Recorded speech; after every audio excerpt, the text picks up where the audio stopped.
Everyone, আজকের এই শুভ নববর্ষ আপনাদেরকে জানাই শুভ নববর্ষের শুভেচ্ছা।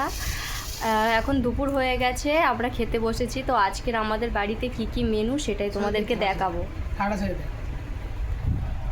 এখানে ভাত, ঘি, কলা ভাজা, এটা কুমড়ো পুঁই শাক, মাছের ডিম দিয়ে চচ্চড়ি আর মুরগির ডিম। এটা তো আমার ফেভারিট, ওই জন্য মা ডিম সিদ্ধ করেছে।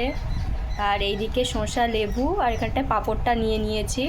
এদিকে রয়েছে জল, আম ডাল, কাতলা মাছের ঝাল, আর এটা হচ্ছে মুরগির মাংসর ঝোল, আর এটা হচ্ছে মাটন যদিও বা আমি খাই না, তবু হয়েছে বলে বাটিতে সাজিয়েছি আজকেরে। এটা বাবা খেয়ে নেবে। আর এটা হচ্ছে চাটনি, মিষ্টি আর দই।